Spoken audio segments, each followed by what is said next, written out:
Welcome to episode 103 of the Curios cast. This week, it's weird history. We're talking about thick drawings from the ancient Romans, the strangest marathon ever ran in the Olympics, and a war that was started over a bucket.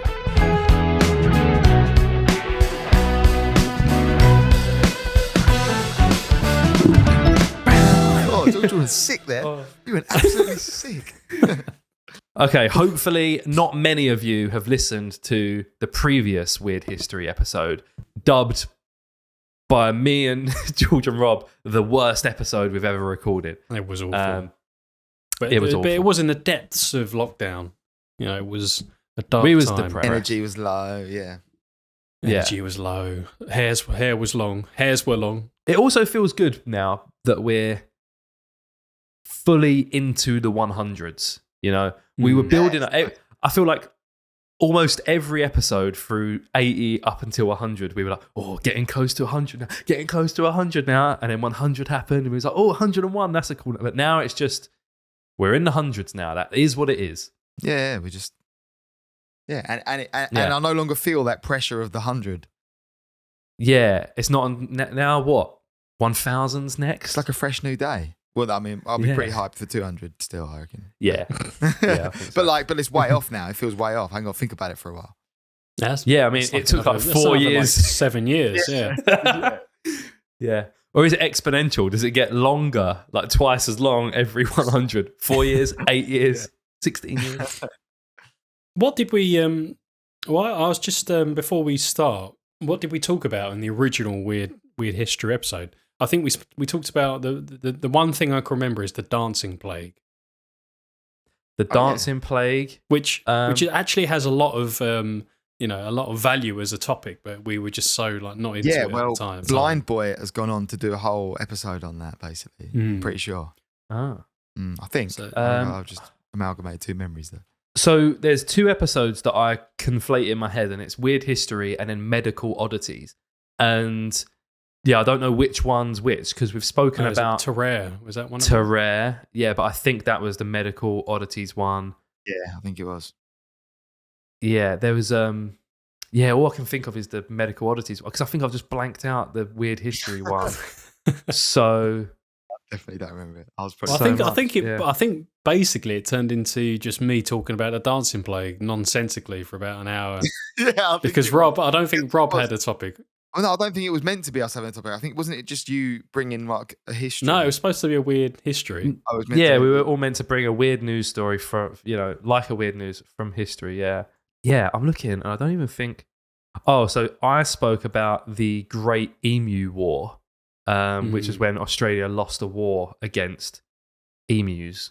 And then the Oak Island mystery. Does that ring a bell for anyone? Yeah, where they're digging up treasure and shit. Well, that was in the Weird History. You must have brought that one then, if none of us know what it is. What the fuck? I'm sure that I spoke about the dancing plague. We probably mentioned it in passing. All I know is what I wrote in the description of the YouTube video, which is Australian Emu War, the Oak Island mystery, and Max Fosh drama. So that was also where we called Max Fosh a prick for stealing our Frosties video idea. Oh, that's a shame. I'm worried now that we didn't speak about the dancing plague. No, you definitely spoke about the dancing plague. Yeah, definitely. Yeah. Was there like a secret second weird history that we've been completely wiped from the? Well, it might have been an episode that like we weren't recording and it like glitched so hard that we just sacked it off. There's only one episode that I think we've recorded that hasn't come out, and that was the mystery episode. Yeah. Well, listeners, if you want me to talk about the dancing plague, then let us know because it is quite interesting, but it's probably only interesting for about 5 minutes. No, I'm quite confident Blind Boy's done like a whole hour on it. Oh, sorry, mate. Okay. Really good. Yeah, I've just checked the transcript and you did mention the dancing plague at 17 minutes and 20 seconds. Was it? So it's only good for 5 minutes. And you said you said, oh, one of you, I think you were both going to bring it. Yeah. I'm just reading the transcript. It feels quite familiar to me. Yeah. One of you said, I have heard of that. Yeah, it was me. One was that your one. Yeah. Oh, that's the first time we've had a clash, blah, blah, blah. Yeah, so a couple of us were going to bring it. But George, what have you brought this time? So I've got a very short little weird factoid, and then I've got Classic two short factoids. I've got a classic. Yeah. But the first thing I wanted to speak about, which is I'd never really heard of it before, and I don't know if it's straying into the realms of being an urban legend or an urban myth. But have you heard of the term monkey hanger, which is a colloquial nickname for people from Hartlepool? No. I was going to say it sounds a bit like it could be a racial slur, but... It's not no, it's not a racial slur, actually. It's not a racial slur, so don't worry. Hartlepoolans are not a race of people. Well, no, they're not being... No, there's a reason for it. But anyway, Hartlepool is up in... Is it on the northeast coast of the UK? Anyway, it's up in the north somewhere. So the term monkey hanger, which, by the way, is also become a nickname for the local football team. They've got a mascot called... how have they... Harry the monkey. No, it's called Hangus the monkey. So H''Angus the monkey, which is a good little name, Hangus the monkey. Anyway, so the story is that the event as to why they started to be called monkey hangers. I think my monkey was called Billy. Your imaginary monkey. My imaginary monkey. I think it was called Billy. Yeah. Anyway. Did you hang him?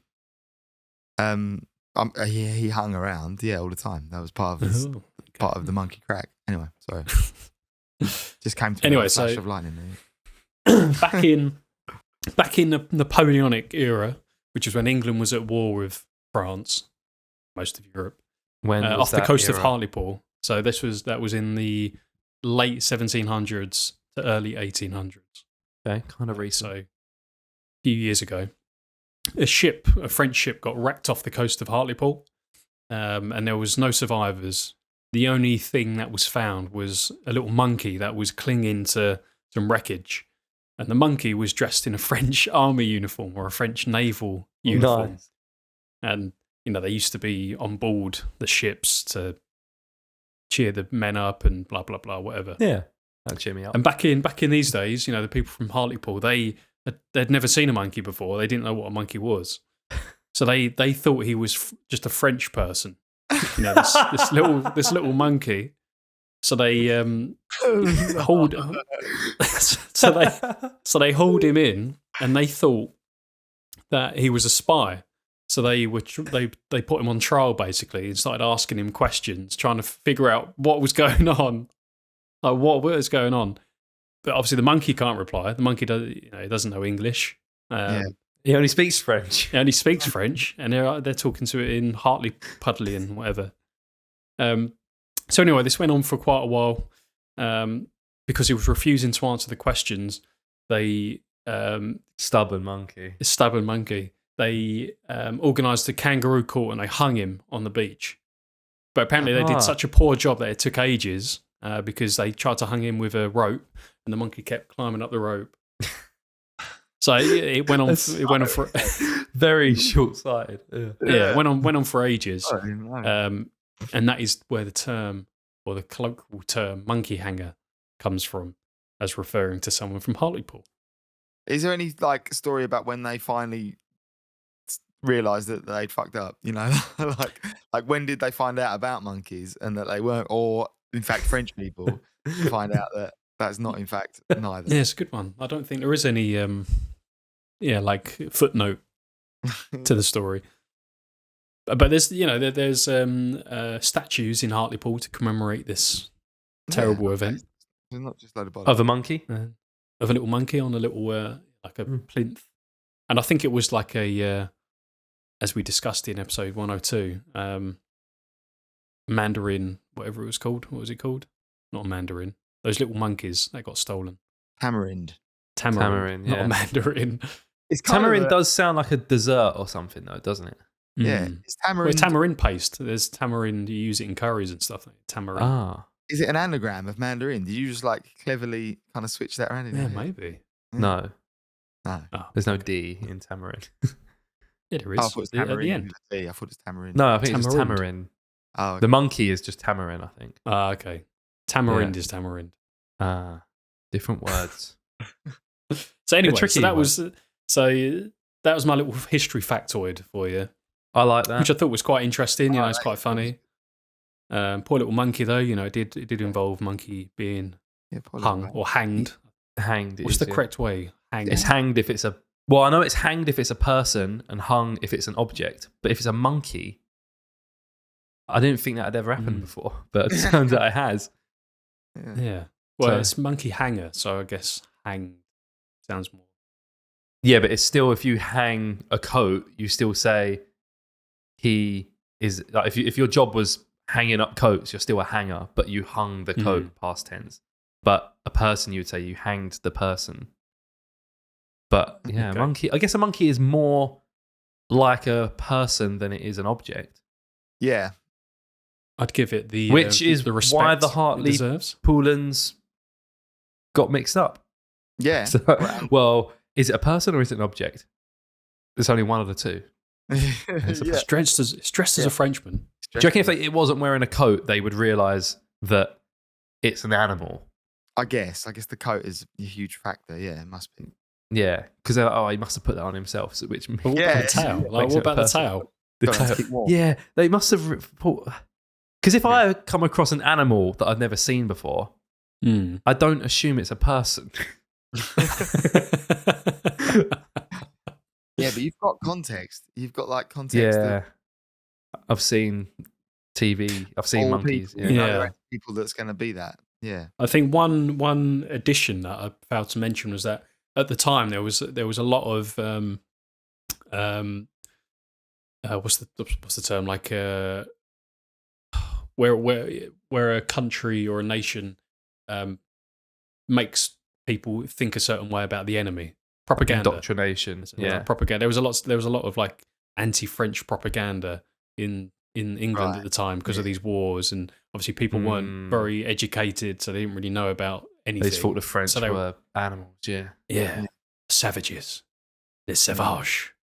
So that when this little monkey fella washed up, have at Fair it. enough.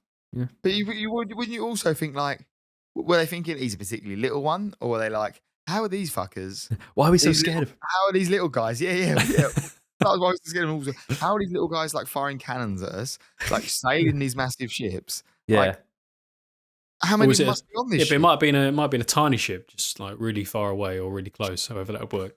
Yeah, well, they had no idea how big it was after they blew it up because Well, pieces. Yeah. I like that fact. Thanks, George. Yeah. No worries. What's your next one? Well, there's another one. I'm not really going to go into it, but we've mentioned it a few times. The word defenestration, Oh yeah. which is when someone gets thrown through a window. Yeah. If you get defenestrated. Yeah. And when I was coming up doing some research for today, I came across an event which was like a multi-incident event known as the Defenestrations of Prague. And it's a series of 3 events in 1419, 1483 and 1618, where for some reason in Prague, local like clergymen and ministers and merchants, like big boys, were all thrown through windows as a form of like rebellion from the local Prague population. But they chose to defenestrate people rather than, I don't know, like stab them or. So it became like known as a thing. Yeah, I guess it's I don't know if it's making sort a of publicity, statement. right? Yeah. But it's just that I just like the idea that there's an event known as the Defenestration of Prague. That's quite good. That's cool. Because the first 2 years you said were fairly close together, right? They were sort of within 10, 20 years of each other. Yeah. So what probably happened, the first lot were like, let's get these fuckers, and just happened to throw them out the window. And then the second lot were trying to make a, political statement, and thought they had it a couple of years ago when they threw it out the window. That got loads of publicity. Let's do that again. And then I guess 100 years later, they done it again just because of the historical relevance. That's how you do it. That's how you overthrow them. That was the old school equivalent of like gluing yourself to the M5. Yeah. Yeah. What I find interesting though is that it must have happened a lot for there to be a word to describe the act of doing that, like to be thrown out of a window. Yeah, well, that's a French word as well. Sounds like it, doesn't it? Yeah, or fenestra. I think isn't it? We said this. la fenestra is a window. Hmm. Or fenestra. Yeah, one of them. Fenetra, I think. Fenetra. Yeah, I just remember in French class, like, Yeah, I can't remember the full sentence, It was like but can I open a window? Puis-je ôter la fenêtre? Yeah. Yeah.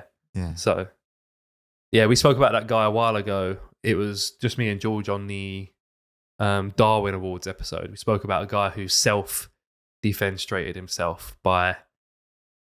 He used to always show off how strong his windows were in his office, like just running at them. He'd done it hundreds of times. Everyone who came up to his office, he might have been selling the window, or maybe he was part of a company that like constructs buildings. And he's like, "Yeah, look at these windows, bang, bang!" Like proper shoulder barge into it. And then one time he'd done it. The window didn't smash, to be fair, but the whole window frame just popped out, and he went with it and died.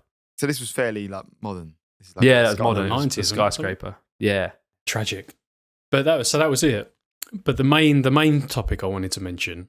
Oh, there's a It's not third. very, yeah, it's not very long. It's not very long. Okay, Like I said, now. the first two were just little. God, you forgot about my bread, factoids. George. Fucking hell, go on. I'm He's sorry. been wanting You'll that get sliced to your bread bread. since last week. You'll get to your bread.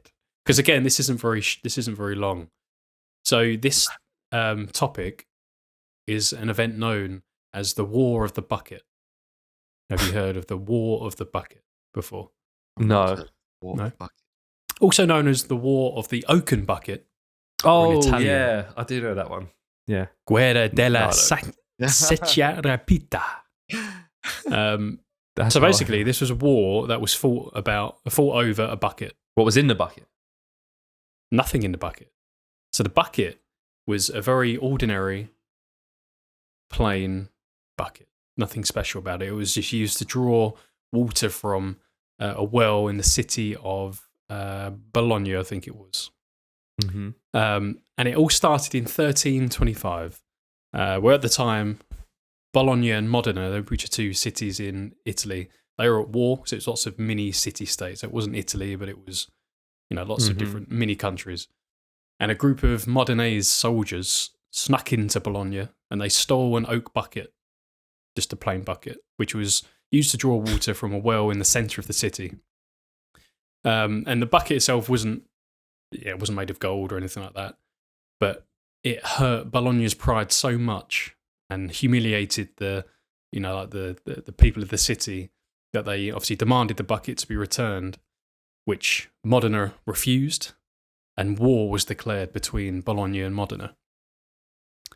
So Bologna mustered a huge army of 30,000 soldiers, or 32,000 soldiers, and marched them towards the battlefield, which was near the village of Zappolino.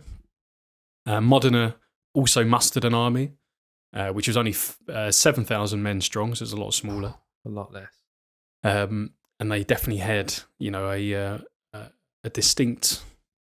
There was an advantage in the favour of Bologna, even though their pride was hurt. They couldn't believe it. They've stolen our bucket. Spurred them on, yeah. Yeah. So they were really getting themselves frothed up. But they were, despite outnumbering the Modenese army nearly 6-1, their army fought bravely, and the Bolognese forces fled. So they were unable to overcome the Modenese forces. Didn't get their bucket back. They didn't get the bucket back. And not only that, but they were chased all the way back to Bologna, and the city gates were smashed, and much of the city was sort of looted and destroyed. So instead of just calling it there, saying, we've got your bucket, we've fucked your city up, they then held a medieval athletic event outside the city walls, commemorating those sent out on the expedition and eternally shaming Bologna. And as a final sort of fuck you, before they left, they stole a second bucket from a well just outside one of the city's gates. 2,000 men lost their lives in this short war, or this short battle, and the bucket was never returned. So the bucket is still, you can see the bucket in... It's still about. Yeah, so there's a It says, in the city of Modena, the bucket is being held in the basement of the Torre della Ghirlandina. And whilst a replica of the original bucket is also visible in Modena's town hall. They've still got it. Yeah, so it was a war over a bucket. They haven't like honorarily, like, they normally expect by now there'd be some sort of like, what's the word? Like, for the crack. Essentially, like have like a ceremony, yeah, where they hand the bucket back and it's like an offering of friendship, like an olive branch. like, it's different between countries with that, because it is actually like, it's like we want our history back, but between two cities or two towns, whatever, they're probably like, it's just crack, like it's just not that, not that deep. Yeah, they probably. And it's also another bucket. It's also, I guess, part of their, you maybe, they're sort of proud in a weird way, sort of like two brothers fighting over something, or, it's like shared history. I don't know. Maybe it's interesting thing that they talk about in both cities. Yeah, but they talk about it more so in the one who's got it still. Oh yeah, definitely. Yeah, Modena definitely love it. Took this bucket. People go there to see it. Bologna ain't getting nothing out of that. No, because you wouldn't go, oh, this is where the bucket was stolen from. We still ain't got it back yet. That's a bit. Let's go visit it. Let's go Modena, yeah. Although they might have this is where the well where the bucket was stolen from. They might have one of them. Yeah, actually, I'm not too sure. Yeah, we have to go I just find love out. it. I love the idea of a war being fought over someone nicking a bucket. Yeah, there's that phrase: wars have been started over less, right? And I don't think that applies here. This is what they're talking about when people say wars have been started over less. Yeah, they're talking about the bucket. There's another war. I won't talk about it now. It's called the War of the Pig, which was between the US and Great Britain. Maybe like early 1800s. So after the Revolutionary Wars or whatever, and it was because that a pig got shot on a farm on the border between Canada and the US. And so that was seen as like a declaration of war, and all these troops started mustering on the border, and it caused like all these little skirmishes and stuff all over a pig, and it's called the War of the Pig. But it's not quite as funny as the War of the Bucket. No, pigs more important than buckets. Yeah. And that feels a bit closer to like modern times, where like they're just looking for an excuse to go to war, really. Whereas the bucket story felt like they legit went to war because of this bucket. Like, it pissed them off, as opposed to like they were going to do it anyway. You know what I mean? Yeah. I mean, what's an item that you'd go to war over? Because you're pretty chilled, Rob. I imagine it would have to be something pretty significant. Yeah. What about like your favorite guitar? Yeah, I was going to say it was going to be a guitar. Yeah, yeah. They stole one of my guitars. That came to mind because we asked a question before: what object would you marry? And you said your guitar. Yeah, well, like you can put. There's certain stuff you might leave overnight in a pub or something. Like in the back room, but it will never be guitars or like because it's just like I'll get that. I'll get that stuff. I can get that amp again, or I'd rather not. I still want to start up spending money, but I'll get another one of those. Whereas I don't want the same guitar that's the same as one I have. Yeah. I want that one. What's that scene in that film? Is it Full Metal Jacket or like whereas like there are many like this? It is but this one is. There are many mine. others like this, but this guitar is my guitar. Yeah. So is that it now, George? Or you got another 6? He's got another one that he's not going to talk about, but he's going to tell us. Going to talk about it. I like to share my little factoids. Nothing wrong with that. No, it's all right. But you had about 9 articles as well. Go on, Rob. What you got? No, go on. You go next, Tom. Because if you'd spend ages as well, then you can go quickly. All right. Mine's a little bit of a segue. So George mentioned that the two towns had like an athletics battle outside the towns. Mine is about the 1904 Olympics, but specifically the marathon event in the Olympics. So obviously most people know. I was going to bring this. You had the 1904 You can't. He knows all of history. This guy. So all the weird little tidbit things, didn't you? You love that. Just like bullshit facts. Yeah. It's an infamous marathon that occurred during the 1904 Olympics in St. Louis, Missouri. There's a few reasons. It was just a disaster waiting to happen with all the different series of events that led to it just being shit. And it started off with just really poor planning. So it's almost like they kind of just forgot that they're meant to do a marathon event as well as all the other track and field and stuff. So you do the classic 100 meters, 5,000 meters or whatever they do. And then someone must have said, oh, we've got to do a marathon as well, by the way. And they've gone, oh, fuck, I thought you just done them like throughout the year. And the trail was just chucked together where they were just going through like the back streets of the cities, but they hadn't cordoned them off properly. So people are just running amongst other people doing their shopping and cars going about and shit. Probably a bit easier in 1904 than what it would have been if you'd done that today. But then also there was just like off-road parts as well, where you just go through the forest and it wasn't properly signposted and it was just a bit shit. It was also extremely hot. So it got to, it says 90 degrees Fahrenheit, which is about 32 Celsius. Hot, not extreme heat, but to run a marathon, that's really hot. And because it was a lot of dusty, unpaved roads, it just made the air like really dry and everyone's breathing in all this like ridiculous heat and dust and dirt and shit. Addition to the fact that it was hot was that one of the organizers, James E. Sullivan, had this belief that dehydration was good for the body.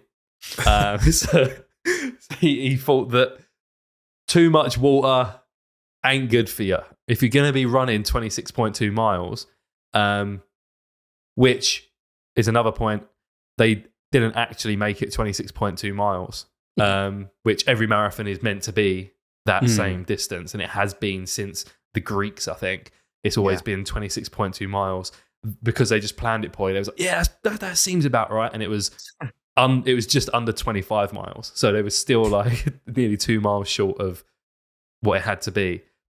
I'm so susceptible, by the way. I just like, as soon as you start talking about being dehydrated, I was just like, I just need a drink.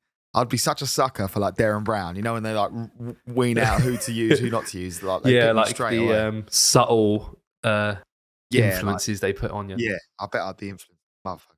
Yeah. Anyway. So this nearly 25-mile race only had one water station. And I don't know where it was, if it was like towards the end or in the middle. Hey, we're all so fast. Thinking of that claggy heat, you know, that claggy 32-degree heat. And it St. says Louis, here, Missouri. but it gets even crazier because the race's journeys are even more bizarre. So the winner of the race was, of course, the first one to cross the line, which was a guy by the name of Fred Lorz, Lorz. He was an American. He was the first one to cross the line. He was the first one to cross the line. So he won. So because he was the first to cross. He was the first. However, it was later discovered that Lorz had actually dropped out of the race about 9 miles in due to exhaustion. Couldn't hack it. Right. Dehydrated. So he jumped in a car and drove 11 miles up the track.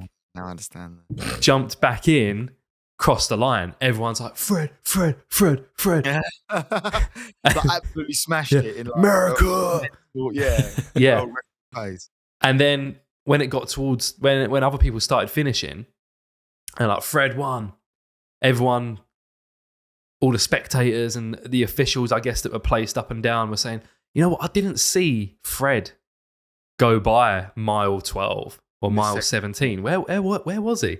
And I think someone dobbed him in, and someone was like, we saw him get in a car and just drive. And it was his trainer that drove him. It's not like he just hitched him. Must have been as well. It must have been like a Ford Mark One, like a cartoon car. Yeah, 1904. Like that was very early days of cars, right? So there probably wasn't many cars on the road. It's not like you could blend in. It's like, I saw that one car that's here. It's him in the car. Yeah.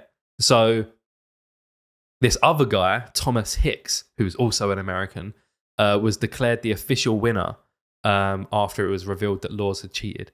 Also, another thing that makes this marathon weird is that there was only 32 athletes from 4 nations that were participating, making it one of the smallest fields in Olympic history. So usually there's 150 to 200 runners in like the main men's event, and usually around 100 for the women's event. Mhm. And only 32 people had made it. And I didn't really read much about why. Just heating It says, shit, so related. the limited number of competitors was partly due to the fact the Olympics were held in conjunction with the World's Fair in St. Louis, and many athletes from other countries found it difficult to attend. So I guess it's hard to get there. I don't know. Thanks. Badly timed. Chat GPT didn't go into any more detail than that. So they gave the medal to Thomas Hicks. I've just sent a photo of a car from 1904, by the way. So this is what he probably would have been hitching a ride in. The least conspicuous car, right? Yeah, no tinted windows or anything on that. Yeah, and they're No windows. more. They're like a horse and cart. They're like those old cars that you imagine. Yeah. How Like a they carriage. horse and cart With the to big, this. like, to do the horn, it's like an actual big yeah rubber thing on the side. accent thing. Yeah. Yeah. So Do you reckon Thomas- your mate's seen one of these if he hasn't seen a horse? probably not. It's not far off. The first car was only in 1893 in America. You said this was 1904. Yeah. They weren't. Can't be much at all. The first ever car. was What, about 11 years later? Yeah. 11 years. I can't well do. No one can do that, man. So Thomas Hicks won, but then it was found out later that he had consumed a concoction of strychnine and egg whites given to him by trainers to combat his fatigue. But this is before the dangers of strychnine were well known, and the use of the substance would later be banned. So it wasn't banned at the time, so he kept his medal. But I think it was shortly after they was like, you know what, that is kind of cheating. But What does it do? I don't know. I didn't look up that. It's a white, odorless, bitter crystalline powder that can be taken by mouth, inhaled, or mixed in solution and given intravenously. It's a strong poison, and only a small amount needed to produce severe effects in people. It causes muscle spasms, muscle cramps, stiffness, tightness, agitation. All things that do not sound like help you in a marathon. Yeah. And possibly death at the end, it says. I also like things being described as a concoction. Yeah, That's concoctions. It's a good word as well, isn't it? Just Yeah. in general. So yeah, he was declared the winner. It also says there was a South African runner called Len Tao, and he finished in 9th place, despite the fact that when he arrived in the United States, he didn't bring any running shoes with him, and either he couldn't afford them or he just didn't have the means to buy them, couldn't get them in time, whatever. He ran barefoot, and like I said earlier, part of it was in the streets, but a lot of it was over like rocky hills and through parks and shit. And he was just running without any shoes. The fact he's from South Africa might have helped because of the heat and everything and the dusty conditions. So maybe he was sort of in his element, but he managed to finish 9th without any shoes on. A sick guy. Yeah. Hardcore motherfucker, yeah. Yeah, they should give him a medal just for that, really. Yeah. But yeah, that was the 1904 Olympic marathon. Anyone fancy running the marathon? Does it appeal to either of you at all? No, I like running, but I couldn't do it. I hate running, but I'd love to do it, but I hate running. One of my mates did the Valencia marathon on Sunday. Saturday or Sunday. I'm surprised Lawford's never done it. But he loves a bit of running, didn't I? It's the sort of thing I could see him getting hyper fixated on as well, couldn't he? He'd be like balls deep on the proper marathon. autistic about it. Oh yeah, Yeah. What's the furthest you ever ran? I've never gone over 5k, like not intentionally. I might have done a little bit by Yeah, I accident. think I've I was like gone to 15 and a half 5K. K. Doesn't interest me. Yeah, 15k. Oh, marathon man! But the only reason I did that is because I got lost. I didn't know where I was going, so I just had to keep going. What you aiming for? Like 10k, and it wasn't that long ago. Actually, it was like 2 months ago, and I just got lost in the woods close to the house. So by the time I made it home, it was 15k. Fair enough. Do you think, how many people do you think would run a marathon if they were not allowed to tell anyone about it? Or like they weren't allowed to post it, you're not allowed to tell anyone you've done a marathon. What do you think percentage-wise, people that currently run marathons to people that would still run marathons? It would definitely drop, wouldn't it? It would 100%. Yeah. Like I think just generally the amount of people that run, you weren't allowed to tell anyone about it, would drastically reduce. If you just said telling anyone about running is banned. I wonder if at all, like, telling anyone about anything athletic that you've done is banned. Because I guess it's different to, say, weightlifting, like, going to the gym, training, getting big. Like, even if you don't tell anyone about that, the results kind of show themselves, right? Like, oh, he obviously lifts. But someone who's running, you can't really tell. You can be like a slim, slender guy and not run, and you can be like a fit guy who runs a lot, and you wouldn't really tell the difference. Unless you see him out running, be like, oh, he's him out a lot, and you know, there's Bill out on one of his runs. That's how you used to know. That's how you used to know. And that's the thing, you even kind of see reference maybe in like 90s sort of stuff. I'm sort of having a vision of it now, you know, like going out at a certain time in order to be seen running. Oh, right. When everyone's coming home from work and you're running down. I'll make sure I get out now so they see me running. Or I'll make sure they see me coming home in my running shoes or something, because that was the equivalent of posting it on your fucking Strava. Yeah. What's yours, Rob? Go quick. Mine? You've got 15 minutes to get to the Bakers. Exactly how long mine's going to be. So the other day, this starts with a real life, I was about to say analog there. Why have I got a complete mindfuck? Analogy. Nothing to do with the vape I've been hitting. So, no, not analogy. No, like an anecdote. Monologue. An anecdote. Sorry, anecdote. Uh-huh. It's a real life anecdote initially. So, the other day, I was out with my mate and he had his van. Dusty van. What did I do? I drew a dick on it, obviously. Yeah. Nice, meaty old dick. The El Clasico, you know, balls, helmet, little bit of ejaculate, little pubes. Yep. Classic. Like, classic immortium. And then he, it's great.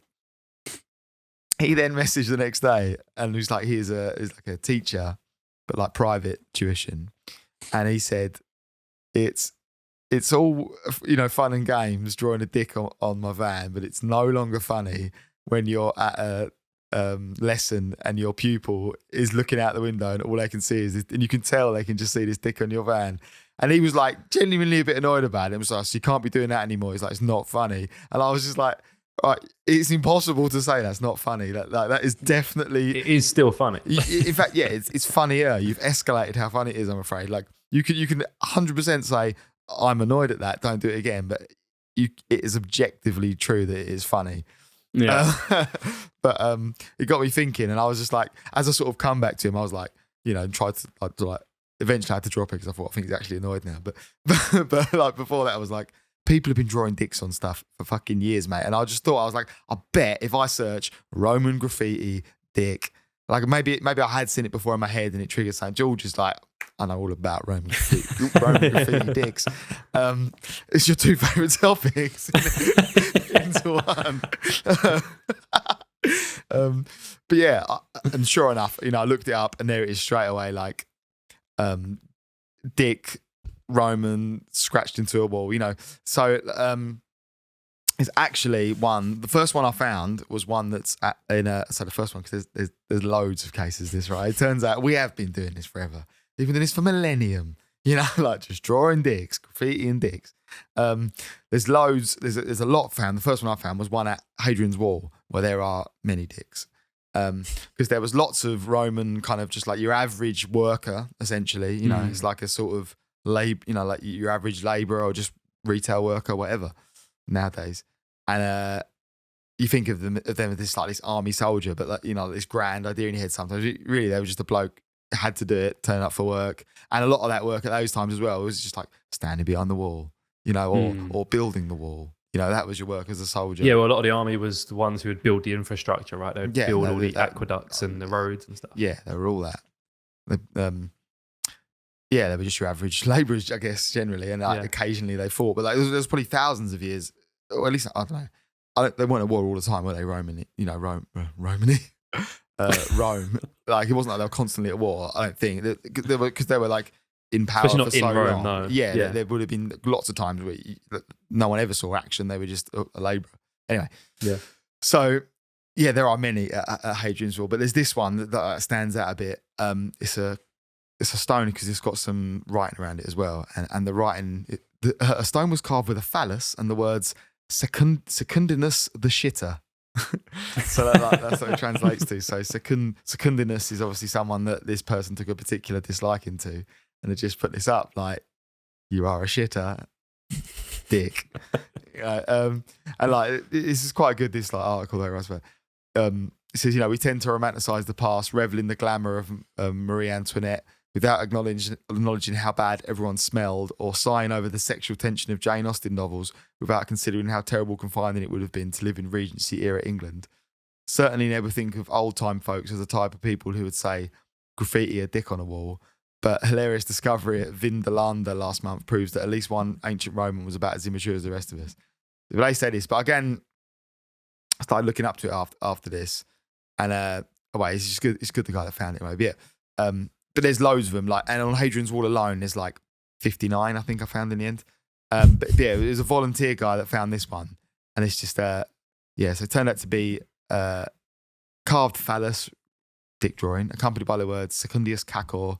According to specialists, it translates to Secundius cacator, Secundinus the shitter.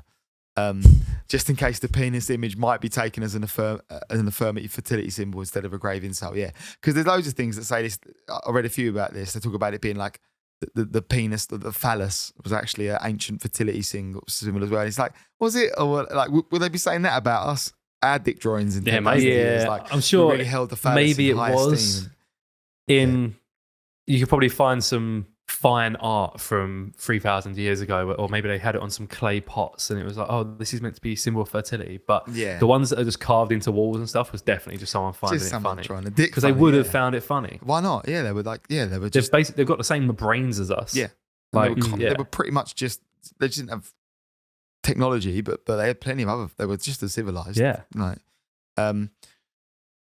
so there's another one I found actually in military times when I just thought I'm going to look up more like dick drawings, like ancient dick graffiti, and this is again, it's talking about one in Hadrian's Wall, different sections of it.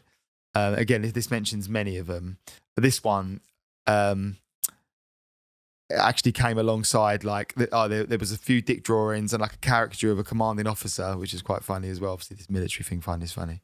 So they're just taking the piss out of their employer rather, which is again, you can imagine like drawing on like a toilet wall. I've heard about this one. Yeah, and it's got an inscription of the actual army that they're in, kind of thing. So you can date it to literally 207 AD.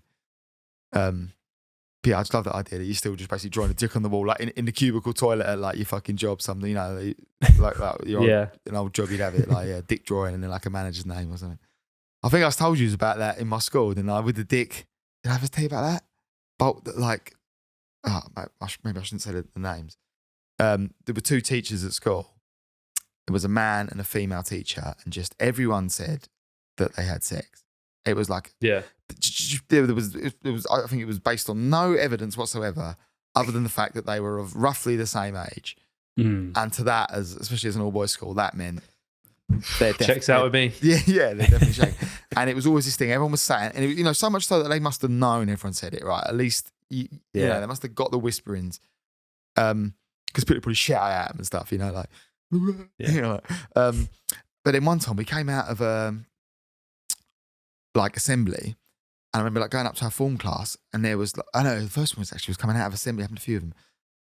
On the way down the stairs, there was a cartoon picture, and it was a stick man with a big dick fucking up the arse of a stick woman bent over with big tits, and it had the names of the teachers written underneath them. So like, bang, and everyone saw it. So it was like as we all filed out past the thing, and everyone was like, "Whoa, like that is mad!" And then obviously, eventually, the teachers found it. And evidence. And they put something over it, and then we're coming out of assembly another day, going up to form class. And right up the top of the steps, there was this huge one. It was massive. Like they'd done the whole fucking wall. Wow. And it was insane. And then it was like this whole obviously big it was the talk of the school, And then, there might have even been a third. I'm not sure there was. I remember like the teacher had to like move the lockers in front of it. But I remember like seeing her about. It must have been so awful for both of them as well, having to confront this like, this is what everyone's saying about us, like especially for her, the poor woman. But anyway, it turned out to be like this really like good kid who was otherwise a good kid and just did this unexpected. But anyway, but yeah, that was a dick story that stuck in mind. But yeah, also something I found brilliant about this when I looked into more about like how many there might be on Hadrian's Wall, because I wanted to get in there. There's obviously more than one. This is just on Hadrian's Wall alone. There are 59 known etchings of male genitalia, otherwise known as fashionus or fashionum, were carved at various locations to symbolise the male phallus. The Romans believed that the phallus was the embodiment of a masculine generative power and was one of the tokens of the safety of the state that gave protection and good fortune. It's like, did they just like a dick drawing as much as us? And people will say that's like... Yeah, that sounds like something from like the NoFap's I've read it. Is like it does, doesn't it? Yeah, it does. Semen retention. Yeah, it does. These are the fucking, things I found. But it says phallic imagery can be found across the Roman world in sculptures, mosaics, frescoes, and portable objects such as pendants or bulla. And he says again, to ward off evil that may prey on children or from the wandering evil eye of men. So if you put a penis on you, and wandering evil male penis. But this is a bit that I really wanted to read out because you see why. The 59 phalli along the wall corridor. That's the plural of phallus? Guess so. I guess so. Phalli. Phalluses. When is it ever needed? Like, I'd love that. I know that. Or is it? You could just say phallus. I feel like even just phallus could be plural. 7 phallus. You'd think, wouldn't you? Or like sheep. But apparently no, it's phalli. So I'm definitely going to say like, going to call my friend. This is something lawful to call you, isn't it? It's a phalli. Like, why you got so many phalli? That is a classic, you want to suck their phalli? Yeah. Or just phalli. Yeah.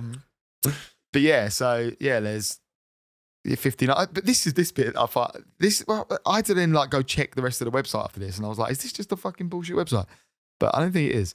The number of phalli carvings are primarily associated with active military sites and river. Oh no, it's the one before this. Sorry. Each architectural type has been grouped into one of the 9 morphological traits. Right. So it refers a second ago to architectural definitions of, this is how they categorize them, incised, relief, or sculpture. Incised is like scratched in, as you can imagine, just like a scratch etching, really.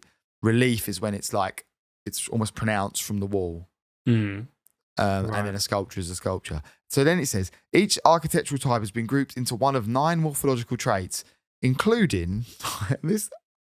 I'm confused by this. I tried to Google this sentence, including the rocket, the hammer, the kinky winky, the split cock, the pointer, the double dong, running hard, the beast, and lucky dip. Are these really what they named all? Is that saying that's what they named all of these? That must be their types. Descriptions, but it's Yeah, these are historians. We found another rocket. Archaeologists. Oh, this one's a kinky winky. This one must be this one will categorise as a split cock. I can picture what most of them would be, though. Some of them, the pointer is one that like goes up and sort of sharp at the end. I love the idea. And I love the idea that they've got the split cock and the double dong. So someone's drawn double dick. People got into a phase of doing double dicks. Dong. Should we do a double dick? And then, I forgot about double dick. Yeah, we did double dicks for a while. Just to find it extra funny, like doing a double dick. Man, do a double dick on it. Yeah, do a double dick. Yeah. Romans knew what they were doing, man. Yeah, and I think I've been to it. It then says, whilst phalli within the wall structure itself are less frequent, the section between Burdo's walled Roman fort and Harrow's Scar Mile Castle has a concentration of phallic symbols and inscriptions. And I've been there. I've been at Burdo's walled Of course you have. Love it, haven't you? Yeah, You need to get back out there and get some pictures. Yeah, I wonder if there are pictures of it in there, because there's like a bit where it's like a museum part of it. A lot of it is the wall, and you can just walk along. You can still see the wall, and there's other bits which are more obviously like they've got a little sign, but they're like still free. But then there's a very much like I think it's Burdo's walled fort. You have to pay to go in. Okay. Along the same lines, like with dick jokes and stuff that have been written by ancient civilizations and so on, that they found what they thought was the first ever "your mama" joke, and it was written. They estimate like 3,500 years ago, in like ancient Babylon what do you call it? Babylon or Babylonia or something? Babylon. Babylon. Which is like, Babylonians from. I think I was getting mixed up because George was talking about Bologna earlier, and I was like mixing that up in my head. But they've only found like the punchline. They haven't found the setup. Like it was, I guess, broken. And a Dave Chappelle joke. They've got to try and work backwards. Yeah, well, it just. Oh, it's hard to even tell, but what they've found is just of your mother is by the one who has intercourse with her. Who is that? Or who is that? But they don't know, like, either they've lost the punchline or that was the punchline. They don't really know like what the rest of it is, but the rest is kind of lost in translation, as it were. Like, yeah, maybe. And so they don't know who the mother is having sex with or why they are having. Why is that such a insult? But we really missed a good opportunity there for you to. As you said that, we should have all both just gone. Whoa! Oh, man, whoa. Can't believe you said that. Let's try, let's see if it flies. If you say it and we have that reaction, I want to know if it inherently makes more sense. So you say it like you're proper delivering it, and me and George will react like we've just heard a sick your mama joke. Of your mother is by the one who has intercourse with her. Who is it?